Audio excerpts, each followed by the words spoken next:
Good Saturday morning, penny pinchers. Welcome back to the farm. Glad to be with everybody today.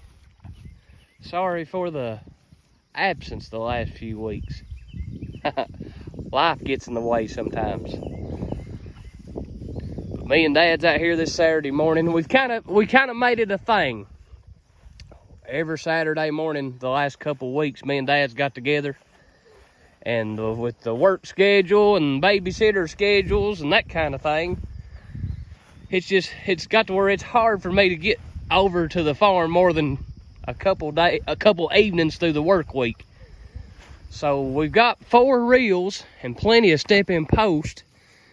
So me and Dad has just kind of indirectly made it a thing on Saturday mornings. Me and him gets together and we drink coffee and talk about the cow herd and whatever else we got on our mind.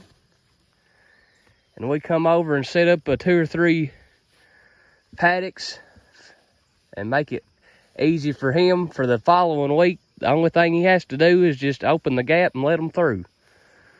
So that's what we was doing this morning. We're kind of looking the plantation over and planning this coming week's paddock moves and paddock sizes and that kind of thing.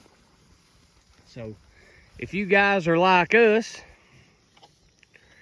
we was blessed with a few good rains this week here in eastern Kentucky. Dad said he probably estimated for the week's total probably close to 2 inches. And I tell you what, guys, I love them 2 little baby calves right there. Them was the 2 calves out of actually Papaw's bull, that last smallest Hereford bull that we brought to the farm last fall, or last summer, I guess you could say, August time frame. And them 2 little dudes right there, one of them's out of that blonde heifer right there, and the other one's out of the baldy heifer. But both calves come out red and white-faced, and I love that. My personal preference is that exactly right there, guys. That is my personal preference. Now, unfortunately, the market's personal preference is black white-face. But still, yet, I like looking at them. Both of them is little bull calves, so just judging, just going off what they do in the future, they might make potential herd sires, because the simple fact is a red steer just ain't as valuable. There's the word I'm looking for. It's not as valuable in the sale ring as anything else. The red is just, it gets knocked more than any, seems like. Compared to a Charolais or something like that, the red gets deducted harder for whatever in the world reason. I personally like the red. They're more heat tolerant, and my personal opinion, they're prettier. Nothing against you ladies, but they're pretty. I like them. But me and Dad's out here this morning. We're eyeing things over for our paddocks for the upcoming week. But if you guys are like us, back to the main story, your grass is getting up high, seeding out. A lot of people have cut hay already. A lot of people cutting hay. So for grazers like us, we clip our pastures. We don't cut hay. We clip our pastures with a bush hog. And if you're not familiar with the regenerative part of this whole deal, there's a difference, a big difference. When you cut hay, you cut this tall grass down, you rake it up in windrows, and you roll it up in a roll of hay, and you take that roll of hay essentially off of the ground, off the land, off your farm, right? So you're completely taking it away. But you're taking more than just a roll of hay away. You're taking all the nutrients, all the fertilization, all the pollination, all those fancy scientific terms. You're taking that away. You're taking all the ground cover away, and you'll have a lot of bare open soil like we do right there. And that is detrimental to your pasture, to your grass, when you just simply take everything away and don't replace it with nothing. So that's when your fertilizing comes in, guys. That's why you have to fertilize your hay ground, is because you're essentially taking all that fertilization away in the form of a roll of hay. So with clipping, rather than cutting hay, with clipping, you're essentially just cutting the tops of this grass off, and it's falling back to the pasture floor, and you're creating ground cover so the sun's not directly hitting the ground. And you see all that brown there, you're getting a lot, they call that litter. And that litter, that's what the earthworms and all that kind of thing, that's what they eat, and that's your natural fertilization, for lack of a better scientific term. But guys, that's the secret to doing what we're doing. So rather than cutting hay and taking nutrients and fertilization off of our pastures, we're trampling it down with cows. And what's left, once or twice a year, we're clipping it with a bush hog, and it's falling straight back down to the ground and never leaving. So that's something to think about, guys, especially on your pasture fields. Dad's spraying for flies, and I know if we got any followers that's hardcore regenerative agriculture, yes, I do understand the adverse effects of spraying for flies. I do understand that. And to just be completely honest with you, it may be from lack of understanding. But I've not seen any significant adverse effects on our pasture. The science behind it is when you spray your cows for flies, when they excrete their bodily fluids out, that fly spray is in that, and when it hits the ground, it kills the soil life. And I can't argue that one way or another. I'm not a scientist to do that. But I can see that, and I can understand that. But we've always sprayed for flies here, and that's different. We're spraying, 15 total head as opposed to 200 head. But just looking around at the grass, guys, it's not made that much of a difference. So it decreases the fly load and don't affect my grass, so we do it. It may not be the right way or the best way, but it works without any obvious effects for us. So that's the reason why we do it, guys.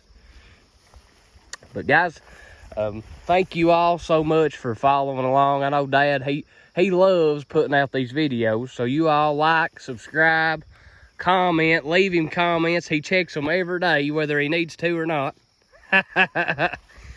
So guys, I've said it before, this is a very, very boring way of farming. There's no shiny machinery, there's no fancy lights, there's nothing, honestly, there's nothing exciting about it. You literally are moving a little fence and a few posts and letting your cows go to a different spot of grass every few days. Guys, that's it. I mean, it's not exciting, but it's efficient and it's profitable. So that's why we do it. That's pretty much the extent of it. But guys, looking at these Sturgeon Creek heifers, guys, they are growing a sight. Right here's one of the smaller ones, and just flat growing on grass, guys. Flat growing on grass. They ain't getting nothing but a little bit of garlic salt, and they are just flat getting it. Look at that cow right there, guys. She's fatter than mud, and she's got this big bull calf still on her. That's her calf right there, guys. She's still got that thing pulling nutrients from her, and she's keeping condition like that right there. But he's getting close. He's getting close to weaning time. He was born in, I think it was November. Him and that little heifer right there was born in November. So they're getting close to weaning time right now. And I tell you what, he's a stud. He's not hardly shed his winter hair coat yet, but he looks like a bull. He's got the bump on his neck and the round head. stout built butt. He just looks like a bull. He is a good one. And we may just see what he becomes. He may be a potential. We like breeding to the colorful bulls, but tell you what, if he throws calves like that, like himself, hey, I'll take a blacking like him every time and not say a word. But me and Dad was talking about as we was riding over here, guys. We've got a paddock right here where the cows are. You can see the line. That's as far as they can go. And we've got a line right there behind Dad and that little heifer. So we've got them really tight right here on this hillside for a strategic reason. As you can see, you see all those thorn briar bushes, blackberry bushes out through there. This hillside is too steep to bush hog without duels. So it goes without bush hogging, you know, for a couple years till we get a tractor over here with duels on it to bush hog it. And it's growed up a sight, you can see. So we got a line going right there and a line growing just at the top of the hill right here. So we have intentionally made this a very, very narrow lane for the cows straight back to the pond to try to just really, really get these cows in on this section of our grass to eat it down, to tromp it down before we clip it this year. To just really utilize and buy some time on this particular piece of ground, because if for instance, if we give our cows this whole bottom right here, they just tend not to stay on this hillside hardly at all, just because there is briars and it's steep and that kind of thing.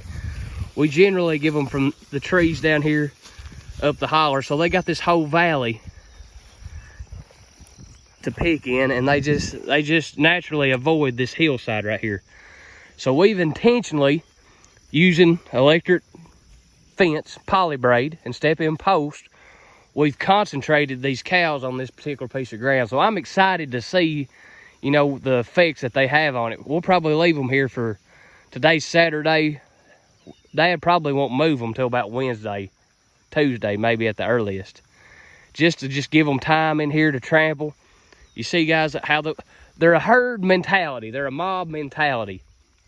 So when you got 15 to 20 animal units moving in the same direction, you know, in a 15 square foot radius, they're going to chop some grass down. You can see following behind those cows right there where the exact path they've took.